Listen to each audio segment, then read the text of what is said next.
Welcome to a new episode of Limited Time Only. I'm going to be your host this week, Mason, and I'm joined with my special host, the co-host, Danny. Hello. It's early. It's special. Today's a special day, Mason. Really special. It really is. It's Sunday, first time I've ever done the show on Sunday, and we have to announce that we're going to start doing the show every week on Sunday around, it'd be 9 o'clock, 9:30 Central Time, 8:30 Utah time. I don't know the actual name for Utah time is. Mountain? Sure, that sounds good to me. Yeah. Good enough for me. Yeah, normally Spencer will be doing the show, but unfortunately, his son got sick earlier in the week, and then Spencer got sick taking care of him like a good parent. So you'll see Spencer next week to do the Sunset show for Our Devastation. But this week, we've got a fun show lined up. Are you ready to hop right into it, Danny? Oh, I'm ready. I'm so ready. Danny, let's start off. What's your biggest mover? So, this week, my biggest mover, I guess I'll start with Up, is going to be Striped Riverwinder. So, that card I always had as, like, pretty solid. But I played some drafts this week and even last week that it was, like, much better than that. Like, it was, the card that I needed. So, you'll get into certain matchups in draft, and then this is especially true in Sealed, where both players will have a lot of premium removal, and the last person to stick a threat wins. And so I played a match in the GP where my opponent had 5 cards in hand when I killed him. And the reason why is because I played 2 Striped Riverwinders, and he had 5 removal spells in his hand. And I think that's like a more common occurrence than you would generally think. I think a lot of decks take a lot of removal, and so if you get paired against the 4-color green deck and you have Striped Riverwinders and they can't use the removal on your 5/5s, you're gonna have a really good time. And then worst case scenario, it cycles for 1 mana. So it's just like, it's a good card that the hexproof, I think, on it makes it especially powerful. So. Striped Riverwinder always seems to be performing well, especially like in Sealed, where everyone always plays all the removal because they have a bunch of it. Yeah. My biggest mover up is not the most exciting card in the world. It's Sifter Worm. I had never played with it before the GP, and then I was lucky enough to open 2 of them in my Sealed pool, and I got like 2 over the course of my 2 drafts in day 2. And that card is insane. I'm not gonna talk a lot about it, but if you have never casted Sifter Worm because you haven't had lucky enough to get one, it is insane. You play it, and it normally stabilizes immediately. Yeah, it's insane. Card's completely ridiculous. It's wonderful. Yeah. So for down, I had a different green card. I had Harrier Naga as my biggest mover down. So the card is fine, but I just keep finding that my decks don't really need a Harrier Naga. Like, there's better options in almost every green deck. Like, it'll be a filler card in a lot of green decks, but you're not lacking on 3 drops most of the time. And then if you're in a ramp deck, that's not what you want to do on turn 3 anyway. You just want to cast a ramp spell. And then if you're in an aggro green deck like green-white, there's lots of better options, especially in the second pack. Like, you can get like Hooded Brawlers, or you can get cards from your other color. And a 3-mana 3/3 is fine, but not great or anything. So I don't know. It's just been moving down and down in my pick order just because it's just a dude. It's in a format where that doesn't matter as much as it would in others. So yeah, the format definitely stalls out a good bit. It's a replacement level dude. So my biggest mover down is actually Hope Tender. So before I used to think like it was like a serviceable card, like you're okay with playing it, but then like my experience with it since then, it has not been like, I figured just like, oh, it's a card that you kind of just play as like your 23rd card, and you're like not unhappy to have it because at least it like fixes your mana. But really, it's just always like a 2/2, and like kind of like what you said, like it's very replacement level. It's not very good a lot of the time. You need like very specific situations, like having a Gift of Paradise already on something, in order to have that card be good. So that's my biggest mover down. So yeah, I think partially it's because it doesn't actually fix your mana. So if you're playing like a 4 or 5 color deck, you want your mana fixing cards to actually produce different colors of mana so that you can cast your spells. Whereas Hope Tender requires you to have that already have the colors that you need. Yeah. And so I've often had spells that I wanted to cast with my Hope Tender but couldn't because I hadn't drawn the lands to create those colors yet. So. Yeah.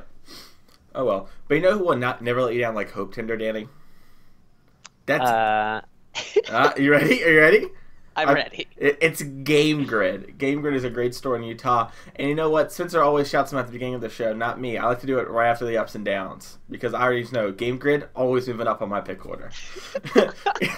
You know, well played. Well played, sir. Thank you. And then you should also check out the Mana Base. They're got a great sealed product selection. It's something that our other two sponsors, Oasis Games and Game Grid, do not have.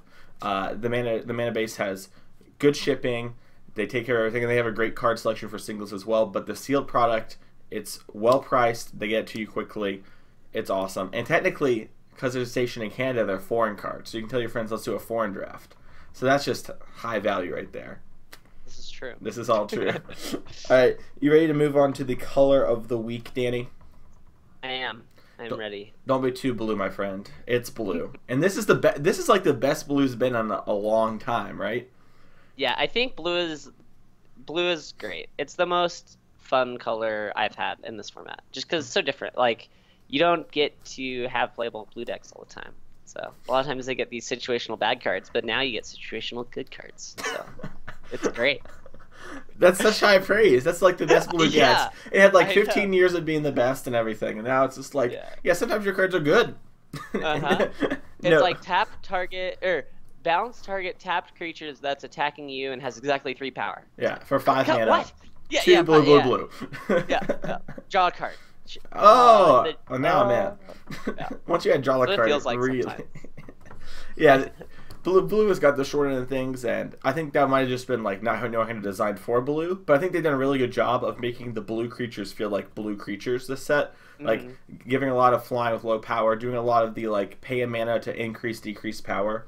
So I really like that, and this set has been awesome for blue. So what is one of the most notable commons in your opinion for blue when it comes to sealed? Yeah, I think the biggest common that kind of let blue take a different take on like in what it normally does is Aerial Guide. It lets blue take an aggro, like a support in aggro deck, and so the blue-red spells deck, they've had it in previous, like it's a pretty common deck that they go to. So like in Shadows and Eldritch Moon, it was a deck that you could play, and it was pretty good because you had Thermo Alchemist. And so that's like their base. That's what they normally do for blue-red deck. But in this one, you kind of have a spell sub-theme, but you also just kind of have like an aggro theme, which is pretty sweet. So an Aerial Guide is the main card that supports these aggro blue decks. I've even seen like blue-green ones doing it, where you like put some Aerial Guides in awesome games. Yeah. It's like pretty sweet, but that'd be so scary if you're like on the plane and a Sifter Worm's just flying towards you. I know, right? Like you can't block that. Exactly. No way. Oh man. But yeah, so I think that's probably the biggest common, and then one that kind of supports it is it has a good 2-drop. So Spellweaver Eternal is a good aggressive 2-drop. Yeah, that was what I was going to talk about. That one's great. What do you think of that card? So I really like the way that this plays out. So Spellweaver Eternal is the 2/1 with prowess and afflict. So if you block it and they have a trick, and your guy doesn't have like big enough power to kill it through one trick, they end up still taking damage. And lots of times you can put your trick on another creature, so you end up like 2-for-1ing them a lot of times. So it creates like weird dynamics in the early stages when creatures' powers are low. And then late game, you can just always like trade in for 2 damage because it's a 2/1. So if it hits, they take 2, and then if they block it, they take 2. So it's just a really well designed card for an aggressive blue deck. It just always gets a shock in at least, which is nice. Yeah, I've had weird situations where I'm like aggressing their life total, and I have them pretty low, and they have to kill a Spellweaver Eternal over a better creature, just because they can't take the hit from the Spellweaver Eternal, because then they'll for sure take the Afflict from the Spellweaver Eternal. And so like Afflict 2 is it's a good chunk too. It's like significantly better than Afflict 1. Like the black there's a similar black creature, but having Afflict 2 is just so much better. Yeah. I'd say the other big blue card when it comes to commons for this set, specifically sealed, is Unquenchable Thirst. The card is just insane. So where do you fall in the Unquenchable Thirst being the best common in the set? Is that somewhere? Definitely not. Definitely not? What do you think the best common is? I like Open Fire. I'm an Open Fire type of guy. But I think I have it Open Fire and Ambuscade above it. Okay. So I think Unquenchable Thirst is good. I just have it like be a little like there's some spots where it's not like a premium removal spell, which is fine. Like it costs 2 mana, that's insane. But Yo, you want Doom Ambuscade, Blade? yeah, I mean kind of. I'm just being particular. So I just like other removal that's a little bit more reliable. That's sometimes. Fair. Yeah. I don't know. But it's great. That card is also amazing. Yeah. So. Awesome. So when it comes to uncommons for draft, what are some of the most notable uncommons in your opinion when it comes to blue? So I think Ominous Sphinx is a big one. That card is just really solid, and it goes in. Yeah, right. Yeah, it feels like a rare. So it goes in every blue deck. Just it's good rate, like 4/4 flyer for 5, and you're gonna have some kind of cyclers in your deck. So it's always gonna occasionally have text, and then they don't know that. So a lot of times they just can't block profitably because you might have a cycler, and so. I think it almost single-handedly enables the blue-black cycling deck. It's the big payoff that you have in this set. There's payoffs in Amonkhet, but you don't know that you're going to get those. Whereas if you start with an Ominous Sphinx or get one early, you can go into blue-black cycling and have a payoff for sure that is good. So I think that's probably like the best uncommon. What do you fall in Riddle Form? So I think Riddle Form is good, but it's definitely more limited in its application. So Ominous Sphinx is like you play it everywhere. Riddle Form, you have to play it in blue-red, but if you get a good blue-red spells deck, that card is awesome. Like really, really good. And so I like to take it a little bit later. Like if I start with an Open Fire and then I take like another like a Puncturing Blow or a blue or a red 2-drop, and then I'll take over Riddle Form. Like I want to kind of have a few cards in that direction before I'll take it super high. So I normally take it like 4 through 6, pack 1, and then pack 2 I can take it higher. But gotcha. When it comes to draft, or have you already like are those the 2 real big blue uncommons you're looking for? Are there any more notable uncommons that you specifically think of for draft? I mean, there's other fun like. I think blue, one of the appeals is that all of its uncommons are like playable. They're like fine. The worst one's probably Imaginary Threats, and you can play that one sometimes. Like that, you can find situations where that one's good. Yeah. Like Eternal of Harsh Truce, that card's pretty good. It combos really well with the Aerial Guide. That's like a classic blue 2 cards that go really well together. Makes sense. Then, yeah, they're like just all the blue uncommons are solid cards, but not amazing or anything. So. Awesome. Well, let's look over. What do you think about the blue-white deck? Is that that's the deck some people are looking at early in the Amonkhet? Hasn't really played out. What are your opinions on that archetype and drafts and stuff? I have not personally drafted blue-white, save for maybe once or twice. Like, yeah, I just don't find myself drafting blue-white very often. So white is a color that it's kind of limited in what it can do. You need to like start off with a rare or like a Steward of Solidarity. I think just white doesn't. I don't think it personally pairs that well with blue. If it does, you have to have the blue flyers approach, right? So it's gonna have to center on having multiple aerial guides to give your Oketra's Avengers flying. Like that's gonna be something that you're gonna need to do a lot. But I haven't seen it be too successful. I haven't seen very many people draft it. I just don't think it. I think it's too dependent on specific cards for it to like really come together. I think you get more out of blue-red or blue-black or blue-green. Like I think you get more out of the other combinations. Well, let's start talking about blue-black then. So what are some of the cards you're looking for to play, and what are some of the appeals of playing blue-black in your opinion? So with blue-black, you definitely want the payoffs. So your deck is mostly going to be cyclers, and your deck will be fine if you just if it's open and you draft like some relatively good payoffs from the first packs, and then you can get really rewarded and have an awesome deck if you like if someone opens a Drakehaven, because no one really is going to be able to play a Drakehaven, so you'll most likely get it. So you can get like really lucky in the third pack to get like insane blue-black cycling decks. But if you get like an Ominous Sphinx, some Vile Manifestations, you can play like Grisly Survivors.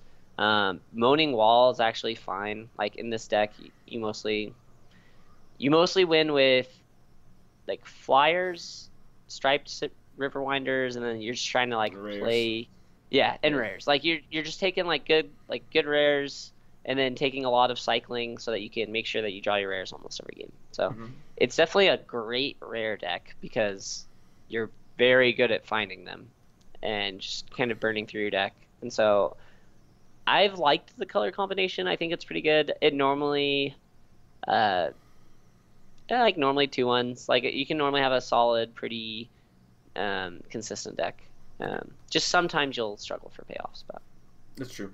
So what do you think about the blue-red deck? Where do you fall on the it versus four color? Because that's kind of like the two main pillars of this format, and it's hmm probably the most popular way you see blue get played. yeah, Mhm. I think blue red it is more open than the green deck. So like if you're playing four color green, your people are fighting with you more. Like you're not gonna get sifter worms past you very often. But in blue red, you might be at a pod that it might have two blue red players, but that's normally the max.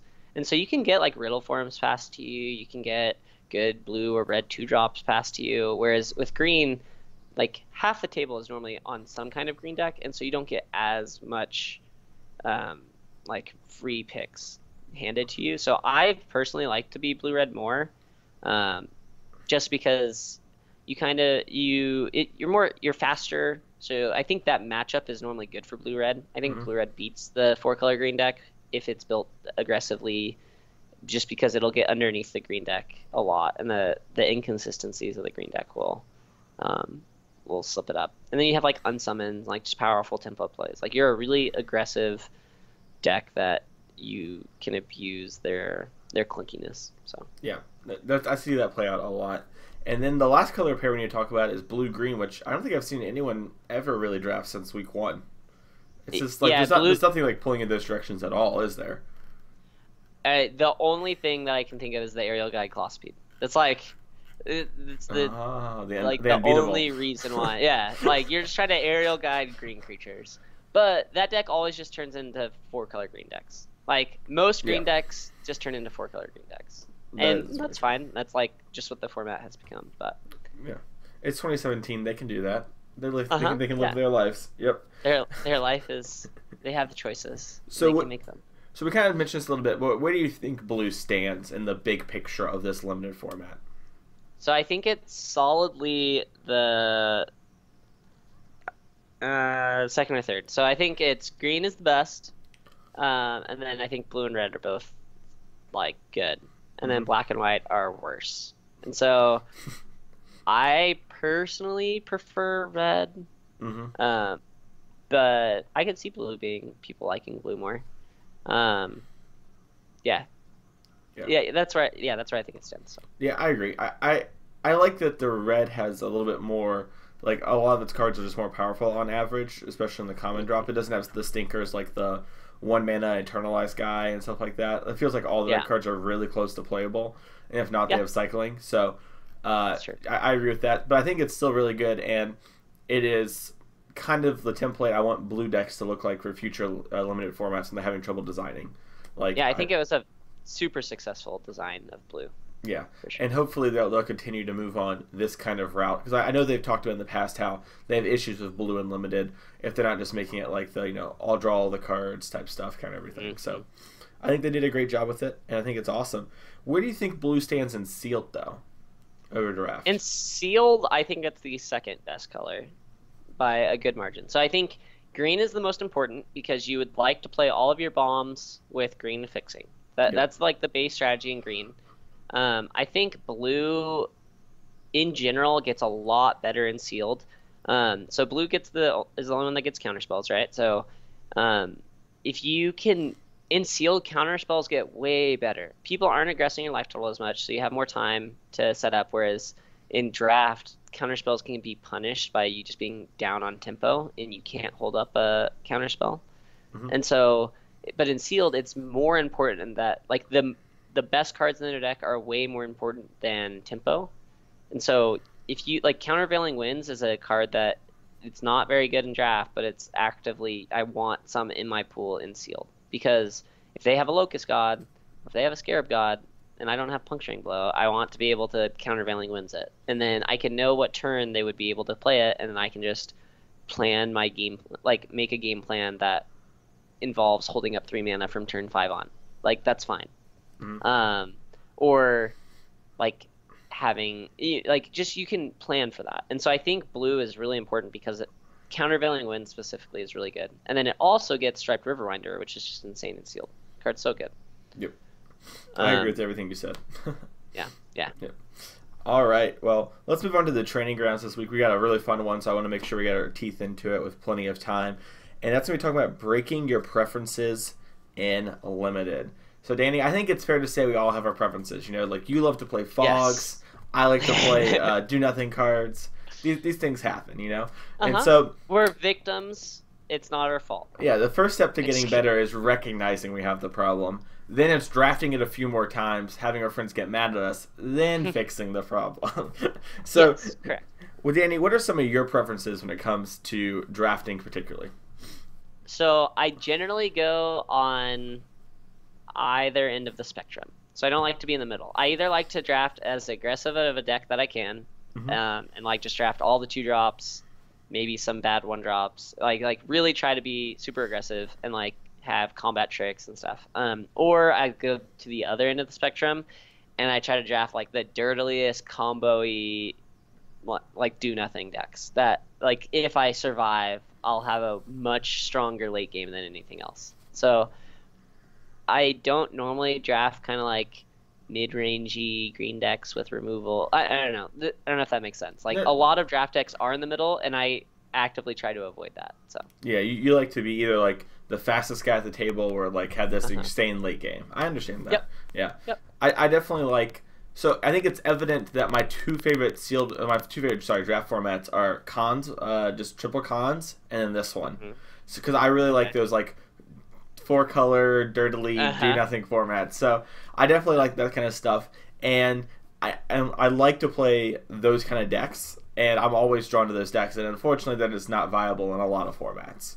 And so that's true. Yeah, and then as such, it leads me down to do weird things in draft. And so it's a little bit of something that I need to work on personally. But when these kind of formats come around, it's great. And I have a blast doing it. But the rest of the year, I'm like, oh, I don't know. I'll play like this fair deck that plays like a couple removal spells and a couple combat tricks, and that's all I got going for me. And it's like that isn't a good way to 3-0 a pod. At least not consistently. Yeah, I think preferences are really interesting. Like they can change. At least for me, they change a lot from set to set. So I'll mostly form my preferences in the first like 10 drafts or so, and I'll have some kind of like insane draft deck that I 3-0 with, and it leaves this lasting memory that I then want to replicate it. And I don't even know if it's like conscious. Like I don't consciously say, oh, the last time I drafted blue-black, I opened Scarab God, and my deck was amazing. Now I should draft blue-black when I'm deciding between these two colors because it'll probably happen again. But subconsciously you might like tend towards colors that you've had more success with, which like makes sense because you like it's part of coming up with a good draft strategy is you want to find which color pairs are most successful. But you just have to kind of take a more active role in your preferences and make sure you know why they're happening. Do you think you have a color preference just like when it comes to end game? Like LSV overall? LSV talks about how like he'll normally end up like if it's between a blue card and a green card and they're very close, he just prefers playing the blue card, so he'll take that one. Do you find yourself making those kind of decisions, or are you more like Ben Stark, where you're like the colors just tell me what lands to play? Yeah, I don't actively know if I have a favorite color like that. It would probably be green if I had one. Like green lends itself to doing dirtily things, and then also sometimes has an aggro deck. So I don't know. Like it would probably be green, but not really. Like I don't have like a strong preference for color. Gotcha. Yeah, I definitely find myself like a lot of my decks end up being like green-white decks. Like even in cube, like I was telling you beforehand, like we had like a cube thing yesterday, and like both cube drafts I drafted green-white, and it's just I just love doing it. So yeah, I find myself I definitely have a preference in those colors for limited. Interesting. So what do you think the first step like to fixing this is? Do you think it's like we all realizing we have this, and then I guess the real question is, do you think like it's something that you need to be like working towards fixing? Because it like do you think it holds you back as a player, or where do you stand on all that? Yeah, so I definitely think it can be a strength or a weakness. So what I mean by that is, so when you're first starting out as a Magic player, it can be a strength to kind of stick to your guns and limit what you're trying to do so that you can get better at that strategy, right? Mm-hmm. So in constructed, it's really easy. Like if you just play aggro decks and constructed while you get started, like then you'll learn how aggro decks work. You can get better at playing aggro decks, and you'll like you have a preference, right? Like aggro might not be the best deck in the format, and it's limiting what decks you can play, but you'll play it better than you would play a control deck. But I think in the long run, once you have your footing as a Magic player, you do benefit a lot more by eliminating those preferences and keeping your options open. Because you just have more ability to be flexible, which is really important in limited. So I agree 100%. Yeah, when you're first starting off, I think like playing stuff that you understand makes sense. So you get like a feel for everything, but yeah, like you just said, once you get a certain level, like and you're drafting like on the Pro Tour, like Danny does, like you have to be able to stay open, and you can't be having those kind of preferences and those kind of things, and then really sway you. Like it's okay to understand, like I really like green cards, but like when it's between Open Fire and like Quarry Beetle, you gotta be like, all right, I gotta take this Open Fire. You know what I mean? Exactly. So yeah, you got to be aware of those things, and it's definitely a thing that everyone suffers from, everyone deals with. Because, I mean, most people, unless you're Ben Stark, they just have something they really like about those colors. And that's probably why you're playing Magic, you know? So being aware of those things and realizing that, hey, it's okay to, like, love green, but I need to understand that, like, hard removal is better than replaceable 5-drop. So Yeah, if you don't take an active role in recognizing your preferences, you're just capping your ability. Like, you can still do well and have a lot of success. Like, I play horrible standard decks all the time, and I can still do well because they might not be as bad as what people say, or like I can play them relatively well, but it definitely is it's limiting my ability by just not playing the best deck, right? So it applies in all aspects of Magic, of just being able to recognize what your preferences are and be realistic with yourself. Yeah, especially if like your goal is to like winning these things. So exactly. Yep. What are some good ways you found to break those preferences, Danny? You just have to literally make yourself do it. So with me in draft, let's say that it's this format and I love 4-color green. You could draft 4-color green every single draft, and it would be to varying success. But it's such a wide option of cards that you probably could just force it and have reasonable decks over and over again, and you would never it would be your preference, and you would never have to you would never see a time where like, oh no, it's really bad, I can't draft 4-color green right now.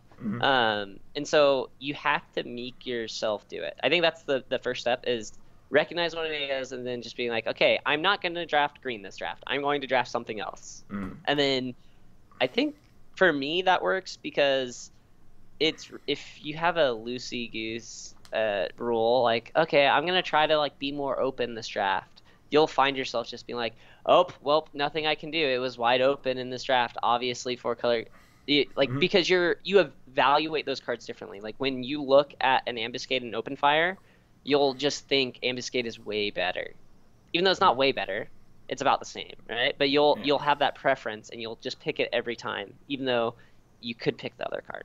Yeah, I definitely get that. I agree with that. Another thing I would say is, like, maybe you're like mid-draft, like you're in the late packs of Pack 1, you're like, this is just like not looking like a good version of my deck. If Pack 2 starts to look that way, I just need to switch on to something else. Even if it even though I feel comfortable and I have a few okay cards, like if you draft the same type of deck a lot, lots of times you can tell like what's happening. And that's specifically like, especially in cubes, like if you have a cube that maybe your store has or one of your friends has, you like know like what your good version of your deck looks like, and you know what the bad versions look like, right? Because you've done it a lot.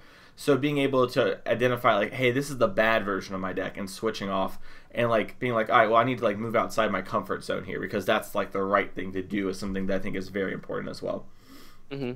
Cube is a very interesting topic where this comes up, is because Cube has very defined archetypes, and so if you get preferences, like if you're like, I'm the mono red drafter in Cube, and someone close to you is also drafting mono red, you are done for. Your deck is going to be horrible, and so you have to be pretty good about getting rid of preferences in order to be able to draft Cube successfully. At least I think that it plays a big role. So. Yeah, I think that's true. I think this is important we're talking about. I mean, like, Cube is a very popular format. It kind of fits on the subject. I also think that, like, along that lines, like, people you kind of know like that people want blue, and it's kind of like preferences, right? Like everyone kind of knows that blue is the most powerful thing, and some people like psych themselves out at the table, like, well, I'm just not going to take blue cards, and they're like, because like blue's always taken, and like I'm just the green and white guy, right? And they're opening Ancestral Recall, and they'll have like a Sun Titan, and they're like, well, Sun Titan it is, Yeah, preferences can get so strong in Cube. Like I went on a streak where I drafted mono black like 10 cubes in a row because no one drafts mono black, so I just like found a niche, and it was amazing. I like 3-0'd half of them or something because I always had it. It was always open. But like you can have these really strong preferences in Cube, and I've actually like Cube is a good way to practice drafting if you've done it or haven't done it, like because all of the cards are good. So you're really building a deck, and you try to have to read the table a lot to make sure that you get the payoffs late. Because if a really good card for your deck is opened, you'll probably get it. If it's a specific one to yours. So finding the right deck that is open at the table can be really beneficial. And so you can practice a lot of your draft skills by doing Cube. Yeah, and it's it's a very like it makes something that turns fun and lets you turn that fun thing into a practice thing as well, which is like that's the best way to practice, right? Like if you're having a good time, you're cubing, you're like normally, like let's say the Modern Cube, like I love to draft the mono red deck because you have no fun in your life, and then and then you're like what, this time I'm gonna go for like 3 colors and I'm gonna try and get like an Abzan deck or whatever. Just like mix things up like that. It's a great way to practice, and it's a fun way to practice because Cube's a lot of fun. You should definitely check it out and see if your friends have one. Get together and do it. So let's start breaking these differences in Sealed though, Danny, because Sealed is like the truest skill testing format, right? Because there's only really like one right way to build your seal pool. Correct? Sealed is very, very unique in that you have all of the information presented to you. So what I mean by that is the pool of available cards and what an average sealed opponent's deck will look like, or like the possibilities of your opponent. So your opponents are like predetermined, right? They just have random cards from this format. And then you have this very firm set of cards. These are the only options that you have, and you have to do your best with them.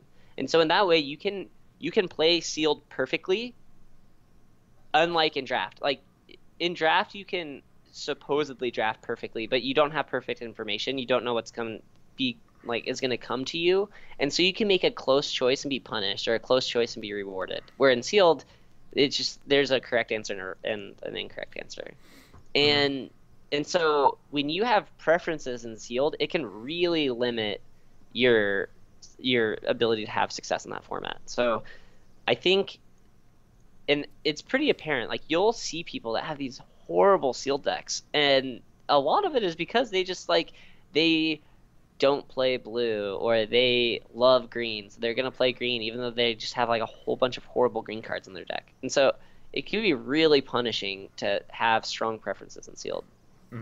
Yeah, definitely. Because the card pool is so limited, and just like it's not like draft where it's like, well, I opened an okay green card, and so like you don't get punished much in draft because you see so many cards. But in Sealed, you see an eighth of those cards, or I guess a fourth of those cards, and there's only those cards. And so you have to be able to look at it and be like, well, I love the 4-color green deck, but I've got like 3 Spellweaver Eternals, I've got 2 Unsummons, 3 Open Fires, I've got some other good blue-red stuff. I probably should be playing that deck instead. And just kind of like taking your medicine in a way, sort of, and just doing what's right for you.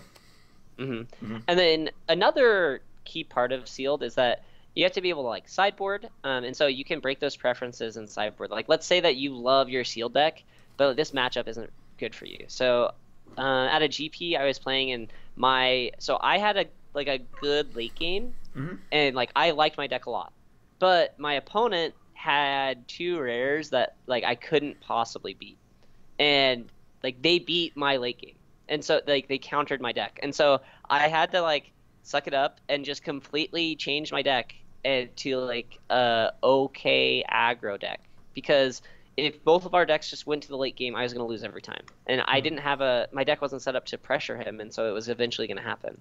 And so you have to kind of read the matchup and just out of the cards that you have in front of you, craft your deck to be optimal against it. And so you can't have any preferences, or you just will be at a huge disadvantage. Yeah, agreed 100%. You have to be able to, like, see the way the matchup's going, too, like, with what you're saying, right? And, like, I think that's, like, a really big thing is, like, people are like, well, they just got lucky or they have to draw that card. But, like, if your plan is to go late, they're probably going to draw that card. So exactly. You have to be aware that, like, can I beat this? And, like, sometimes you see people bring in, like, counter spells, and maybe they wouldn't normally play counter spells, right? Mm-hmm. They're like a countervailing wins or something like that. Always. Yeah. That is a really common sideboarding strategy that I have. And, like, it might be wrong. Like, maybe I'm supposed to completely switch colors or do something else. But a really easy fix is bring in bad counter spells. Because if it is a slow matchup and you can't beat certain cards, like, that's an important thing to have access to. Yeah. And that's, like, those are the types of decisions that are really rewarding when you see them work. Like when you draw your cancel and you cancel their Scarab God, like it feels so good. Like this card, like my cancel is bad. His Scarab God is unbeatable, and because I sideboarded correctly, I just get to win. Yep. And so it's really, I think sealed is one of probably the best format to practice, or to see where preferences are impacting your play. Yep. Yeah, I'm just going to wrap it up here and just kind of say that I think it's important to look outside your comfort zone. You know, it's very easy in Magic to fall in routines and the patterns. And, like, back in the old days, specifically, you hear a lot of pros talking about now, like, people identified as a blue mage. They identified as a control player or an aggro player. And really with how much information is out there about Magic and all, like, how many more players, how much better Magic players are now than they were then, that's not really something you see anymore. You still see some people like Joe Lissette always be, like, you know, a control mage and Legacy and stuff like that. But it's very rare nowadays for that thing to happen, and you need to be able to identify that, like, hey, I need to switch it up each format or each draft and stuff like that. So you just have to be aware that Magic is constantly evolving, and it is not always right to do the same thing over and over again unless you have just truly found something busted until people catch on. Yeah. Yep. Yeah, you're definitely... So it's more of like an information battle nowadays. So once you get your mechanics of Magic down, a lot of the competitive Magic is using the information that we all have better than other people. And preferences is one of the main things that can limit you from that. So I definitely agree with what you said. Yep. All right. Well, I think that was a pretty fun episode. Do you know who else is a lot of fun, Danny? You are. Oh, thank you. Yes. Thank you. Same to you. Game Grid's a lot of fun. They've got weekly tournaments with great prize support and just an awesome story from the Salt Lake City, Utah area. You should definitely drive out to Game Grid. And if you're in California, make the trek. It's going to be worth it. I went there on Friday. It is worth it. It's awesome. California or Game Grid? Who knows? One of the two. Probably Game Grid. It was definitely Game Grid. All right. And then don't forget the Mana Base also. You know, the Mana Base has great sealed product, good shipping. I just bought a bunch of Eldrazi cards from them because, you know, the light's leaving my eyes, and this is just what I do with my life. And then you just want to Thought Knot people. Yeah, I just want to cast Noble Hierarch on turn 1, Thought Knot on turn 2. Yeah, plus a Master of my Craft, and then Reality Smasher on turn 3, and then cast Abrupt Decay, Path Push. And then he's like, whoa. Yeah. Abrupt Decay. Yeah. Man, you have a different take on this then. Yeah, Danny's like, I'm thinking Bant. Abzan, man. I like to throw money away. So, yeah. Danny's like, tell me more of this Abzan deck. Yeah.